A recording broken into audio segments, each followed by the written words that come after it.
জান্নাতে যাওয়ার পথে বাধাগুলো কি কি আমরা আজ সেরকম 16টি বাধার কথা জানবো। কয়টি বাধা? 16টি বাধার কথা জানবো। 16 শ্রেণীর হতভাগা মানুষের কথা জানবো।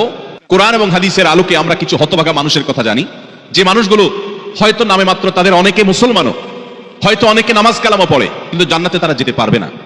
কারা সে হতভাগা মানুষ? যারা হয়তো তাদের অনেকে আছে মুসলিমই না, আবার অনেকে আছে যারা মুসলমান হওয়া সত্ত্বেও, নামে মুসলমান হওয়া সত্ত্বেও জান্নাতে প্রবেশ করতে পারবে না। জান্নাতে যাওয়ার পথে বাধাগুলো কি কি আমরা আজ সেরকম 16টি বাধার কথা জানবো। কয়টি বাধা? 16টি বাধার কথা জানবো। 16 শ্রেণীর হতভাগা মানুষের কথা জানবো, যে হতভাগা মানুষগুলো জান্নাতে যেতে পারবে না। জান্নাতে যাওয়ার এই নিয়ামতের সৌভাগ্য লাভ থেকে তারা বঞ্চিত হবে। আল্লাহ রাব্বুল আলামিন সেরকম কপাল পড়া মানুষদের কাতারে যেন আমরা শামিল না হই, আমাদের সবাইকে সেই তৌফিক দান করুন। ভাইরা আমার, আমরা যে শ্রেণীগুলোর কথা বলবো, প্রত্যেকটা শ্রেণীর পাশাপাশি আমরা কোরআন বা হাদিস থেকে উদ্ধৃতি এবং রেফারেন্স ইনশাআল্লাহ টানবো। আপনাদের কাজ হলো, আমাদের সবার কাজ হলো, এই 16 প্রকার হতভাগা মানুষের কোনো একটা প্রকার এর মধ্যে আমি নিজে আছি কিনা সেটা মেলানো। যদি দেখি যে আমার মধ্যে এটা আছে, তাহলে মাহফিলের প্যান্ডেলের মধ্যে বসে, প্যান্ডেলের নিচে বসে, এই মাহফিলের মাঠে থেকেই আমি নিয়ত করে ফেলবো যে এই বদভ্যাসটা, এই খারাপ জিনিসটা আমি ত্যাগ করে ফেলবো। যেই 16টি খারাপ জিনিস, যেই 16টি অপরাধ জান্নাতে যাওয়ার ক্ষেত্রে বাধা, সে বাধাগুলো আমাদের জীবন থেকে আমাদের সরিয়ে ফেলার সংকল্প এখান থেকে করে তারপরে বাড়িতে যেতে হবে। তাহলে আজকে মাহফিলে আসা, বসা, আয়োজন করা সবকিছু সার্থক হবে ইনশাআল্লাহ। সবাই নিয়ত করবো তো ইনশাআল্লাহ। আল্লাহ আমাদের সবাইকে তৌফিক দান করুন। সর্বপ্রথম যে হতভাগা মানুষদের কথা বলতে চাই, যারা জান্নাতে যেতে পারবে না, তারা হলো যারা আল্লাহর প্রতি ঈমান আনে নাই, যারা মুসলমান হয় নাই, যারা ঈমান আনে নাই, আল্লাহর প্রতি যারা বিশ্বাস করে নাই, তারা আল্লাহর তৈরি জান্নাতে যাবে এটা কখনো আশা করা যায়? যদি আল্লাহকে কেউ বিশ্বাসী না করে, আল্লাহর একত্ববাদকে স্বীকারই না করে, শিরকে লিপ্ত হয়, সে মুসলমানই না হয়, তাহলে সে আল্লাহর জান্নাতের প্রত্যাশা কোত্থেকে করতে পারে? একজন মানুষ, তিনি মুসলমান না, তিনি অমুসলিম, তার ব্যক্তি জীবনে অনেক ভালো কাজ থাকতে পারে, অনেক ভালো অর্জন থাকতে পারে, কিন্তু তার ভিতরে ঈমান নাই। এই লোকটা আল্লাহর কাছে জান্নাতের আশা কখনো করতে পারে? একজন মানুষ বাংলাদেশে মানুষের জন্য অনেক কাজ করেছেন, বাংলাদেশের উন্নয়নে অনেক ভূমিকা তার ছিল বা আছে, বাংলাদেশে অনেক কল্যাণকামিতা তিনি চান, তার অনেক ইন্ডাস্ট্রি কারখানা থেকে বহু দেশের উপকার হয়, দেশে মানুষ উপকার হয়, এরকম আরো বহু উপকারিতা তার দ্বারা হয়, কিন্তু লোকটা বাংলাদেশের অস্তিত্বকে স্বীকার করে না, বাংলাদেশের অস্তিত্বকে স্বীকার করে না, বাংলাদেশের স্বাধীনতা, সার্বভৌমত্ব এগুলো স্বীকার করে না। সে যদি বাংলাদেশকে অস্বীকার করে, বাংলাদেশ রাষ্ট্রের বিরুদ্ধে বিদ্রোহ করে, তাহলে এই ব্যক্তিকে বাংলাদেশ রাষ্ট্র বা রাষ্ট্রের তরফ থেকে রাষ্ট্রীয় কর্তৃপক্ষ কখনো তাকে রাষ্ট্রের কোনো সম্বর্ধনা, রাষ্ট্রের কোনো বিশেষ সম্মাননা ওই ব্যক্তিকে কখনো দিবে? দেওয়ার কথা। যে রাষ্ট্রকেই স্বীকার করে না, রাষ্ট্র তাকে সম্বর্ধনা দেওয়ার কথা। তার হতে পারে অনেক অর্জন আছে, হতে পারে অনেক অবদান আছে, তার একটারও 2 পয়সার কোনো মূল্য থাকবে না যদি সে রাষ্ট্রটাকে কি করে? অস্বীকার করে। ঠিক একইভাবে যে আমার রবকে মানে না, যার আল্লাহর প্রতি ঈমানই নেই, বিশ্বাসই নেই, তার হাজারটা ভালো কাজ থাকতে পারে, আল্লাহ রাব্বুল আলামিনের কাছে সে কখনো জান্নাত প্রত্যাশা করতে পারে? যে আল্লাহকে স্বীকার করে না, সে আল্লাহর কাছে জান্নাত কিভাবে আশা করে? এই জন্য ভাইরা আমার, সহিহ মুসলিমের হাদিসে আসছে, নবী করিম সাল্লাল্লাহু আলাইহি ওয়াসাল্লাম বলেছেন, লা তাদখুলুল জান্নাতা হাত্তা তুমিনু, তোমরা ততক্ষণ পর্যন্ত জান্নাতে প্রবেশ করবে না যতক্ষণ পর্যন্ত তোমরা ঈমানদার হবে না। অর্থাৎ ঈমানদার না হলে জান্নাতে যাওয়ার কোনো সুযোগ নেই।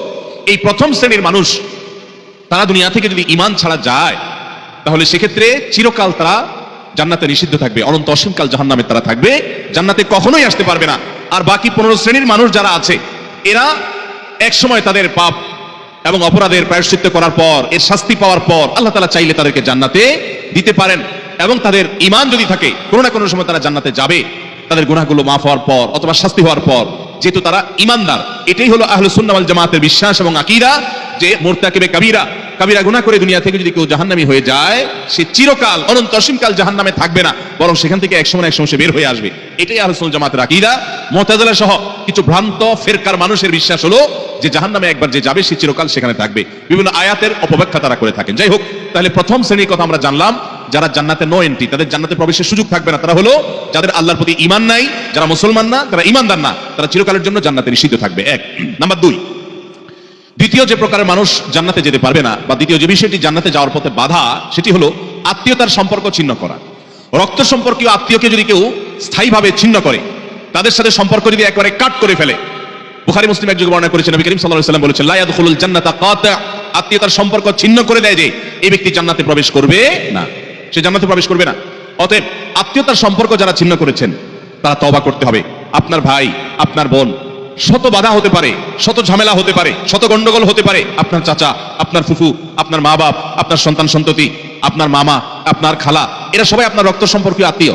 এদের সাথে আপনি স্থায়ী সম্পর্ক ছিন্ন করবেন, এই সুযোগ কিন্তু ইসলাম আপনাকে রাখে নাই। হ্যাঁ, যদি এমন হয় যে তাদের সাথে সম্পর্ক রাখতে গেলে আপনার জীবন হুমকির মধ্যে পড়ে, আপনি বিপর্যস্ত হন, আপনাকে তারা ক্ষতি করে, তো শুধু ক্ষতি থেকে বাঁচার জন্য আপনি দূরে আসেন, সেটা ভিন্ন বিষয়। কিন্তু সম্পর্ক যদি একেবারে স্থায়ীভাবে ছিন্ন করেন, বিশেষ করে দুনিয়াবি ঠুনকো অজুহাতে, ঠুনকো কারণে, কোনো কারণে মনোমালিন্য হয়েছে আর চিরকালের জন্য সম্পর্ক ছিন্ন করে দিলেন, তো এটা হারাম। এই লোক যদি নামাজিও হয়, এই লোক যদি ওয়াজ মাহফিলেও আসে, এই লোক যদি জিকির আজকারও করে, এই লোক যদি তাসবিহ তেলাওয়াতও করে, যেহেতু সে আত্মীয়তার সম্পর্ককে ছিন্ন করে ফেলেছে, এই লোক জান্নাতে প্রবেশ করতে পারবে না যতদিন না সে তওবা করে তার পাপ থেকে, অপরাধ থেকে সে ফিরে না আসছে। ভাইরা আমার, তাহলে জান্নাতে যাওয়ার ক্ষেত্রে দ্বিতীয় বড় বাধা হলো এই বিষয়টি, অর্থাৎ আত্মীয়তার সম্পর্ক ছিন্ন করা। আর প্রথম বাধার কথা বলেছি হলো বেঈমানি, কুফরি, আল্লাহর প্রতি অবিশ্বাস এবং শিরক। এগুলো জান্নাতে যাওয়ার ক্ষেত্রে সবচেয়ে বড় বাধা, স্থায়ী বাধা। আর দ্বিতীয়টি হলো আত্মীয়তার সম্পর্ক ছিন্ন করা। নাম্বার 3, চগলখড়ি করা। এই বদভ্যাস আমাদের সমাজে এখন প্রচুর পরিমাণে আছে। অনেক মানুষ আছে দেখবেন মুখে দাঁড়িয়ে আছে, মাথায় টুপিও আছে, হয়তো নামাজ কালামও পড়ে, কিন্তু চগলখড়ির বদভ্যাস আছে, এই চরিত্রটা আছে যে আমার কাছে এসে ওনার বদনামি করবে, ওনার কাছে গিয়ে আমার বদনামি করবে, আমার কাছে এসে আমাকে পাম্পট্টি দিবে, ওনার কাছে গিয়ে ওনারে পাম্পট্টি দিবে। এরকম লোক আছে না নাই? ঘরে ঘরে, আল্লাহ মাফ করুন, আমাদের অনেকের মধ্যে এই চরিত্রটা আছে না নাই? নবী করিম সাল্লাল্লাহু আলাইহি সাল্লাম এই চগলখড়ি সম্পর্কে সহিহ মুসলিম হাদিসে বলেছেন, লা ইয়াদখুলুল জান্নাতা নাম্মাম, চগলখড় জান্নাতে প্রবেশ করবে না। জান্নাতে প্রবেশের ক্ষেত্রে আরেকটি বড় বাধা, আরেকটি বড় দেয়াল, আরেকটি বড় প্রাচীর হলো এই চগলখড়ির চরিত্র। ভাইরা আমার, আসুন তওবা করি, চগলখড়ি করব না। কারো ভালো কিছু পেলে সেটা তার পেছনে অন্যদের কাছে বলবো, আর মন্দ কিছু হলে তার সামনে বলবো। তার সামনে এসে একরকম, তার পেছনে গিয়ে আরেক রকম, সামনে এসে তার প্রশংসা, পেছনে গিয়ে তার দুর্নাম। এই দুশ্চরিত্র অনেক অনেক নেকামলকারী মানুষ, নামাজ কালাম ওয়ালা মানুষ, জিকির আজকার ওয়ালা মানুষ, অনেক ইসলামের কাজ করেওয়ালা মানুষ, দাওয়াতের কাজ করেওয়ালা মানুষ, তাদের মধ্যে এই বদভ্যাস, এই দুশ্চরিত্র, এই খারাপ জিনিস আছে। ভাইরা আমার, আমরা বেশিরভাগ মানুষ চুরি করি না, ডাকাতি করি না, মদ খাই না, মানুষ হত্যা করি না, জেনা করি না, খুন খারাপি করি না, ছিনতাই রাহাজানি করি না। বেশিরভাগ মানুষ এই মাহফিলে আমরা যারা আছি, আমার কথা যারা শুনছেন, বেশিরভাগ মানুষই এই মোটা মোটা বড় বড় অপরাধগুলো আমরা করি না। কিন্তু কিছু কিছু অপরাধ আছে যেগুলো আমরা যে করি, সেগুলো অপরাধ যে আমরা জানিও না, সে বিহিত নাই, সে চিন্তাও নাই। কারণ সামনে গিয়ে একরকম, পেছনে গিয়ে আরেক রকম। এই মুনাফিকি আমি করবো না, এই কপটতা আমি করবো না, এই 2 নম্বরে আমি করবো না, এই প্রতারণা আমি করবো না। কোনো মানুষের সামনে গিয়ে ভালো সাজবো, পেছনে গিয়ে দুর্নাম করবো না, আরেকজনের কাছে গিয়ে তার দুর্নাম করা, আর আবার তার কাছে গিয়ে আরেকজনের দুর্নাম করা, অর্থাৎ দুজনের মধ্যে লাগালাগি করে দেওয়ার জন্য যে ভূমিকা, সেই ভূমিকা অবতীর্ণ হওয়া। এই চগলখড়ি, এটা হলো জান্নাতে যাওয়ার ক্ষেত্রে তৃতীয় বড় বাধা। চগলখড়, সে জান্নাতে নো এন্ট্রি থাকবে। আল্লাহ তাআলা আমাদের সবাইকে বদভ্যাস পরিত্যাগ করার তৌফিক দান করুন। নাম্বার 4, প্রতিবেশীকে যে কষ্ট দেয়, এই লোক জান্নাতে যেতে পারবে না। জান্নাতে যাওয়ার ক্ষেত্রে বড় বাধা হলো এই বদভ্যাস এবং খারাপ জিনিস, এই অপরাধ, প্রতিবেশীকে কষ্ট দেওয়া। এটাকেও আমরা অনেকে গুনাহের কাজ মনে করি না। অনেক লোক আছে দেখবেন, গোটা দুনিয়ার সব মানুষের সাথে তার সম্পর্ক ভালো, কিন্তু নিজের প্রতিবেশীর সাথে সম্পর্কটা কি নাই? ভালো নাই। আছে না নাই? নিজের পাশের জমিদার দেখা যায় আইলটা তার জমির দিকে ঠেলা হয়। আছে না নাই? তাহলে এটা প্রতিবেশী হক আদায় হলো না হক নষ্ট হলো? আরেকজনের সীমানার বরাবর গিয়ে এমন গাছ লাগাইলেন ইচ্ছাকৃতভাবে, যাতে করে গাছের গোড়াটা আপনার এখানে থাকে আর গাছের ডালগুলা সব গিয়ে তার জমিতে পড়ে। আছে না নাই? অনেক ভালো ভালো মানুষ, অন্যান্য দিক থেকে ভালো, এরকম অনেক মানুষ এই কাজ করে, কি করি না আমরা? আমি নিজেই জানি যে আমার এই যে সীমানায় গাছগুলো লাগাচ্ছি, এই গাছগুলোর ছায়া পড়ে তার ফসল নষ্ট হবে, তার জায়গাতে ছায়া পড়ে থেকে অনেক ফসল হবে না, ক্ষতি হবে। তারপর আমি লাগাই, ক্ষতি করার জন্যই লাগাই, যে গাছের গোড়াটা আমার থাকবে, আগাটা সব তার ঘাড়ের উপরে, তার জমির উপরে গিয়ে পড়বে, তার সীমানার উপরে গিয়ে পড়বে, ভোগ করবো আমি। আছে না নাই? ভাইরা আমার, হাঁস দিয়ে, মোরগ দিয়ে, সন্তান দিয়ে, বিভিন্ন ভাবে প্রতিবেশীকে আমরা অনেকে কষ্ট দিই। নবী করিম সাল্লাল্লাহু আলাইহি ওয়াসাল্লাম সহিহ মুসলিম হাদিসে বলেছেন, লা ইয়াদখুলুল জান্নাতা মান লা ইয়ামানু জারুহু বাওয়াইতাহু, যে ব্যক্তির প্রতিবেশী তার হাত, মুখ এগুলোর কষ্ট দ্বারা, তার ক্ষতি এবং অনিষ্ট থেকে যে ব্যক্তি নিরাপদে থাকে না, অর্থাৎ প্রতিবেশীকে যে শান্তিতে রাখে না, প্রতিবেশীকে বিভিন্ন ভাবে কষ্ট দেয়, এই ব্যক্তি জান্নাতে প্রবেশ করতে পারবে না। আপনারা অনেকে একটা হাদিস শুনেছেন, বিখ্যাত প্রসিদ্ধ একটা হাদিস। নবী করিম সাল্লাল্লাহু আলাইহি ওয়াসাল্লামের কাছে বলা হলো, হে আল্লাহর রাসূল, অমুক ব্যক্তি খুব নফল নামাজ রোজা করত, খুব দান সাদাকা করত, এবং সব ভালো আমলগুলো করত, ফরজ তো করতো, নফলও করত, ফরজ 5 ওয়াক্ত তো পড়তো, আবার নফল নামাজও পড়তো, ধরেন তাহাজ্জুদের শাক সব পড়তো, যাকাত তো দিত, আবার এমনিও দান করতো। তার আমলের কোনো কমতি ছিল না। একটা দুর্বলতা ছিল যে প্রতিবেশীকে সে কষ্ট দিত, ঝগড়াঝাটি করতো, তাদের হক নষ্ট করতো। নবী করিম সাল্লাল্লাহু আলাইহি সাল্লাম বলেছেন, সে জাহান্নামী। তোমরা যার কথা বলেছো, আল্লাহ তাআলা ওহীর মাধ্যমে নবীকে জানিয়ে দিয়েছেন, তার পরিণতি হলো জাহান্নাম। তার কোনো নামাজ, তার কোনো রোজা, তার কোনো ইবাদত, তার কোনো দান সাদাকা, এগুলো তাকে রক্ষা করতে পারে না, সে জাহান্নামে যাবে, কারণ তার প্রতিবেশীকে সে কষ্ট দিয়েছে। এর বিপরীতে নবীজি সাল্লাল্লাহু আলাইহি সাল্লামকে বলা হলো, যে আরেকজনের কথা আমরা জানি, শুধু ফরজ নামাজগুলো পড়তো, নফল নামাজ পড়ার সময় পাইতো না, শুধু ফরজ কাজগুলো করতো, অতিরিক্ত দান সাদেকার সুযোগও পেত না। কিন্তু তার একটা ভালো গুণ ছিল, সে প্রতিবেশীদের সাথে সুসম্পর্ক বজায় রাখতো। তারা যদিও খুব বেশি ভালো ছিল না, কিন্তু সে ভালো থাকার চেষ্টা করতো, নিজে থেকে তাদের যেন কষ্ট না হয় এটা খেয়াল রাখতো। নবী সাল্লাল্লাহু আলাইহি ওয়াসাল্লাম বলেছেন এই লোকটা জান্নাতি। ভাইরা আমার, প্রতিবেশী যে কত বড় একটা ব্যাপার এটা আমরা বেশিরভাগ মানুষ বুঝি না। গ্রাম বলেন শহর বলেন, বেশিরভাগ জায়গায় আমরা প্রতিবেশীর হক নষ্ট করি। প্রতিবেশী কে জানেন? আপনার রক্ত সম্পর্কীয় আত্মীয়, যেমন মা বাবা, সন্তান সন্ততি, ছেলে মেয়ে, ভাই বোন, একবারে এ ক্লাসের আত্মীয়, যারা এ ক্লাসের প্রথম সারির, যারা রক্ত সম্পর্কীয়, আপনার বাবার দিককার, বাপ মা, ছেলে মেয়ে, ভাই বোন, চাচা ফুফু, এদেরকে বলা হয় এ ক্লাসের আত্মীয়, একদম প্রথম শ্রেণীর। এই আত্মীয়দের পরে সবচেয়ে যার হক আপনার কাছে সবচেয়ে বেশি, তারা হলো আপনার প্রতিবেশী। বেশিরভাগ ক্ষেত্রে দেখবেন প্রতিবেশীর সাথে সম্পর্ক ভালো নাই, আইল ঠেলাঠেলি, গন্ডগোল ফাসাদ, ঝগড়াঝাটি, মারামারি, গ্রামে এক ধরনের, শহরে আরেক ধরনের। শহরে ধরেন ধুমধাড়াক্কা গানের ভলিউম দিয়ে আশপাশের প্রতিবেশীকে কষ্ট দিচ্ছেন, ময়লাটা বের করে আপনি আপনার দরজার সামনে রাখছেন, প্রতিবেশী বের হয়ে নাকে হাত দিতে হয়েছে, আপনার জুতাগুলো তার ফ্ল্যাটের সামনে চলে গেছে, তাকে আপনি কষ্ট দিচ্ছেন। আপনার বিল্ডিং এর পাশের জায়গাটা খালি আছে, ময়লাটা সেখানে ফেলতেছেন, আপনার বাচ্চাদেরকে দিয়ে তারে কষ্ট দিচ্ছেন। গ্রামে দেখা যায় হাঁস মুরগি দিয়ে প্রতিবেশীকে কষ্ট দিচ্ছেন, আপনার ছাগল গিয়ে তার জিনিসপত্র খেয়ে ফেলছে, আপনার বাচ্চারা গিয়ে তাকে ডিস্টার্ব করছে, আপনার গাছগুলো গিয়ে ছায়া হয়ে তার জায়গাতে ক্ষতি করছে, তার জায়গা বরাবর আপনি পুকুর কাটতেছেন যাতে করে ভেঙে আপনার এখানে পড়ে। এক কথায় নানাভাবে আমরা প্রতিবেশীকে ক্ষতিগ্রস্ত করছি। এমনকি অনেক মানুষ অন্য অনেক ক্ষেত্রে প্র্যাকটিসিং মুসলমান হওয়ার সত্ত্বেও এই কাজটা করছে। নবী সাল্লাল্লাহু আলাইহি ওয়াসাল্লাম বলেছেন, খবরদার, যে ব্যক্তি প্রতিবেশীকে কষ্ট দেয়, প্রতিবেশী তার হাত মুখ দ্বারা কষ্ট পায়, এই লোক জান্নাতে যেতে পারবে না। তাহলে 4 নম্বর আমরা পেলাম, জান্নাতে যাওয়ার ক্ষেত্রে বাধা হলো প্রতিবেশীকে কষ্ট দেওয়া। আল্লাহ তাআলা এই বদঅভ্যাস এবং এই গুনাহ থেকে, অপরাধ থেকে আমাদেরকে বেরিয়ে আসার তৌফিক দান করুন।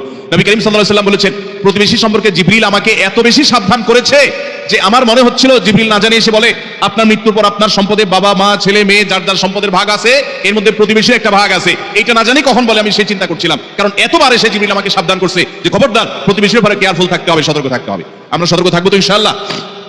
নাম্বার 5, অহংকারী ব্যক্তি, যে অহমিকা দেখায়, দম্ভ করে, গরিমা নিয়ে চলে, মানুষকে মানুষ মনে করে না। কারোর টাকার গরম আছে, কারোর নাম যশ খ্যাতির গরম আছে, কারোর ক্ষমতার গরম আছে। আল্লাহ তাআলা এক একজনকে এক একটা দিয়ে পরীক্ষা করেন। এগুলোর মাধ্যমে যারা অহংকারী হয়ে যায়, এগুলোর কারণে যারা অহংকারী হয়ে যায়, এই অহংকারী ব্যক্তি কখনো জান্নাতে যাবে না। সহিহ মুসলিম হাদিসে আসছে, নবী করিম সাল্লাল্লাহু আলাইহি ওয়াসাল্লাম বলেছেন, লা ইয়াদখুলুল জান্নাতা মান কানা ফি কলবিহি মিসকালু যাররাতিন মিন কিবরিন। যে ব্যক্তির অন্তরে যাররা পরিমাণ অহংকার থাকবে, দম্ভ থাকবে, এই মুতাকাব্বির অহংকারী ব্যক্তি জান্নাতে কখনো প্রবেশ করবে না। আল্লাহ রাব্বুল আলামিন হাদিসে কুদসিতে বলেছেন, অহংকার হলো আমার চাদর। অহংকার হলো কার চাদর ভাই? আল্লাহ তাআলার চাদর। এই চাদর নিয়ে যদি কেউ টানাটানি করে, আল্লাহ রাব্বুল আলামিন তাকে ছিন্ন বিচ্ছিন্ন করে ছাড়বেন, তাকে আল্লাহ তাআলা কখনো জান্নাত দিবেন। এজন্য ভাইরা সবসময় বিনয়ী হয়ে থাকতে হবে। জান্নাতি লোকদের কিছু মার্কা আছে, এর ভিতরে একটা মার্কা হলো তারা বিনয়ী থাকবে, মাটির মানুষ হয়ে থাকবে, নিরীহ হয়ে থাকবে, তাদের উপরে সবাই চড়াও হতে চাইলেও তারা চড়াও হবে না, অর্থাৎ বিনম্র থাকবে। এটা জান্নাতি লোকদের মার্কা। এই জন্য ভাইরা বিনয়ী হতে হবে। 5 নম্বর, যারা জান্নাতে যেতে পারবে না, জান্নাতে যাওয়ার ক্ষেত্রে বাধা হলো অহংকার, সে অহংকারী মানুষ। 6 নম্বর হলো প্রতারক, 7 নম্বর হলো দান করে খোটা দেয় যে সে, আর 8 নম্বর হলো কৃপণ।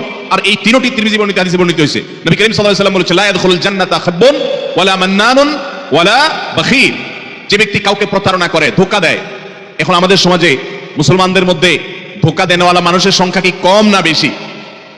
দোকানদার বলেন, ব্যবসায়ী বলেন, চাকরিজীবী বলেন, যার কথাই বলেন, এমনকি নেতারা বলেন, জনগণকে ধোঁকা দেয়। ঠিক না ভাই? ঠিক। সবাই যার যার জায়গা থেকে কে কাকে ল্যাং মারবে, কে কাকে ধোঁকা দিবে, এটাই হলো আমাদের কাজ এখন। অথচ ধোঁকাবাজ, প্রতারক, চিটার, বাটপার, এই লোকগুলো কখনো জান্নাতে যেতে পারবে। নবী করিম সাল্লাল্লাহু আলাইহি ওয়াসাল্লাম হাদিস বলছে যে প্রতারক জান্নাতে যাবে না। দ্বিতীয়ত, মান্নান, অর্থাৎ দান করে যে খোটা দেয়, এই লোকও জান্নাতে যেতে পারবে না। দান করে খোটা দেওয়ার বদভ্যাস আছে না নাই আমাদের অনেকের?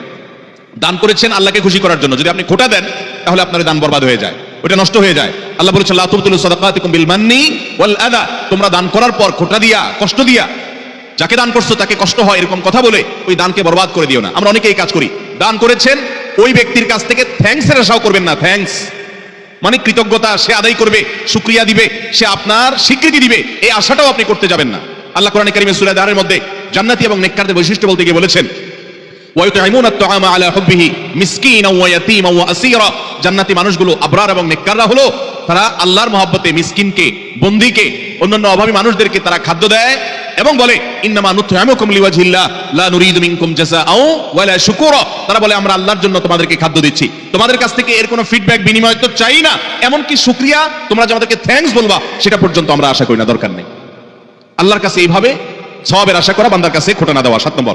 8 নম্বর হলো কৃপণতা, এটা জাহান্নামের যাওয়ার অন্যতম বড় মাধ্যম। নাম্বার 10 মাতা পিতার অবাধ্য। নাম্বার 11 নেশাগ্রস্ত, নেশায় আসক্ত। এই সম্পর্কে নাসাই বর্ণিত হাদিসে আসছে নবী করিম সাল্লাল্লাহু আলাইহি ওয়াসাল্লাম বলেছেন, লা ইয়াদখুলুল জান্নাতা আকুন ওয়ালা মান্নান ওয়ালা মুদমিনু খামরিন।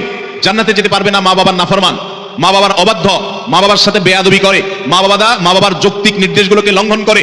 অনেক মানুষ আছে দেখবেন নামাজ কালাম পড়ে, কপালে সিজদা পড়ে গেছে, অন্য অনেক ভালো কাজ করে, কিন্তু মা বাবার প্রতি তিনি অনুগত নন, তাদের সাথে নাফরমানি করে। এই সন্তান কখনো জান্নাতে যেতে পারবে না যাবত না আল্লাহ তাআলা তাকে মাফ না করেন, অথবা তার পাপের প্রায়শ্চিত্ত সে না করে, অর্থাৎ এটা জান্নাতে যাওয়ার ক্ষেত্রে বাধা, মাতা পিতা নাফরমান।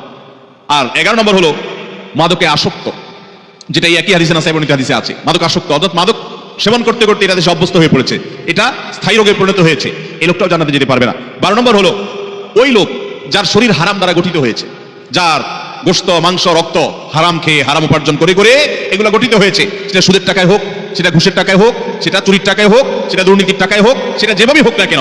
এই সম্পর্কে মুসলিম আহমদের হাদিস আছে, নবী করিম সাল্লাল্লাহু আলাইহি ওয়াসাল্লাম বলেছেন, লা ইয়াদখুলুল জান্নাতা জাসাদুন নাবাতা বিস-সুহত। যে শরীর হারাম দ্বারা বৃদ্ধি হয়েছে, হারাম দ্বারা গঠিত হয়েছে, সে শরীর জান্নাতে প্রবেশ করবে না। এটা হলো 12 নম্বর। 13 নম্বর হলো অহংকারী ব্যক্তি, যে শুধু অহংকার করে তা নয়, অহংকারের পাশাপাশি আরেকটা বদভ্যাস আছে, আরেকটা রোগ আছে, যে রীতিমতো কাউকে পাত্তা দেয় না এবং গোয়ার কিসিমের হয়, গোয়ার কিসিমের হয়, খুব তেড়া কিসিমের হয়, শক্ত মেজাজি হয়, কোনোভাবেই সে নরম হতে চায় না। এই অতুল এবং জাওয়াজ আবু দাউদ শরীফের হাদিসের বর্ণনা মতে এই টাইপের মানুষও জান্নাতে যেতে পারবে না। যারা অনেক বেশি এরকম গোয়ার হয় এবং রূঢ় স্বভাবের হয়, স্বভাবটাই হলো রূঢ়, স্বভাবটাই হলো রুষ্ট, সে সবসময় মানুষের সাথে এরকম কঠোর স্বভাবের হয়, তার মনটাই হলো পাথরের মতো, এই মানুষগুলো জান্নাতে যেতে পারবে না, এবং আবু দাউদের হাদিস সেটি বলছে। আর 14 নম্বর হলো গণক, যে ভবিষ্যতে কি হবে না হবে মানুষের সমস্ত গণক গণনা করে বিভিন্ন খবর বলে দেয়। অনেক সময় এগুলো সত্য হয় এবং কুফরি কালাম করে শয়তানের আশ্রয় নিয়ে ব্ল্যাক ম্যাজিকের মাধ্যমে, জাদুবিদ্যার মাধ্যমে বিভিন্নভাবে এরকম অনেক কিছু বলতে পারে তারা, এবং সেগুলো খেটেও যেতে পারে, অস্বাভাবিক নয়। কিন্তু এই যে অসৎ উপায়ে কুফরি কালামের মাধ্যমে, জাদুর মাধ্যমে শয়তানের আশ্রয় নিয়ে ভবিষ্যৎ সম্পর্কে বলে দেয়, এই রকম গণক যারা, এরাও জান্নাতে যেতে পারবে না। এমনকি তাদের কাছে যারা যায়, যারা তাদের কথা বিশ্বাস করে, আস্থা রাখে, এদের ইবাদত পর্যন্ত একটা মেয়াদ পর্যন্ত কবুল হবে না, হাদিসে বলা হয়েছে। তাহলে 14 প্রকার হলো এই গণক। আর 15 নম্বর হলো জাদুকর, যারা ব্ল্যাক ম্যাজিক করে মানুষকে। আজকাল এই ব্ল্যাক ম্যাজিক ভাই ঘরে ঘরে হয়ে গেছে, ঘরে ঘরে দুষ্ট জিনকে দিয়ে, শয়তানের আশ্রয় নিয়ে ব্ল্যাক ম্যাজিশিয়ানরা ব্ল্যাক ম্যাজিক করে। দেখবেন যে বিভিন্ন পোস্টার লেখা কামরূপ কামাখ্যা থেকে প্রশিক্ষণ প্রাপ্ত, আছে না নাই? ফেসবুকে দেখবেন বিভিন্ন কমেন্টে এরকম পোস্টার পোস্ট করে অনেক অনেক লোক। আবার অনেক সময় দেখবেন বিভিন্ন জায়গায় জায়গায় এগুলো আছে। ঘরে ঘরে দেখবেন এমন অনেক রোগী আছে, যেই রোগীদের কোনো ট্রিটমেন্ট ডক্টররা করতে পারছেন না, দেশ বিদেশ ঘুরে, বহু হাসপাতাল ঘুরে, বহু ট্রিটমেন্ট নিয়েও কোনো চিকিৎসা করাতে পারছেন না, কোনো ট্রিটমেন্ট হচ্ছে না, সুস্থ হচ্ছে না। এগুলোর একটা অংশ, আমি সবগুলো বলছি না, একটা বড় অংশ ব্ল্যাক ম্যাজিকের রোগী আস্তে আস্তে শেষ হয়ে যাচ্ছে। বিভিন্ন বর্ণনা আছে সম্পর্কে। ব্ল্যাক ম্যাজিক এটা ওটের উপর যদি পড়ে, তো ওটকে পাতিল পর্যন্ত নিয়ে যায়, অর্থাৎ শেষ হয়ে যায়, জবাই করে খাওয়া ছাড়া উপায় থাকে না, আর মানুষকে কবর পর্যন্ত নিয়ে ছাড়ে। অন্য আরেক হাদিস আছে যে এই যে মানুষের হিংসাত্মক দৃষ্টি, কুদৃষ্টি, বদনজর, এটা ভাগ্যকে পর্যন্ত আল্লাহর ফয়সালাতেই পরিবর্তন পর্যন্ত করে দেয়। এরকম ভয়াবহ একটা বিষয়।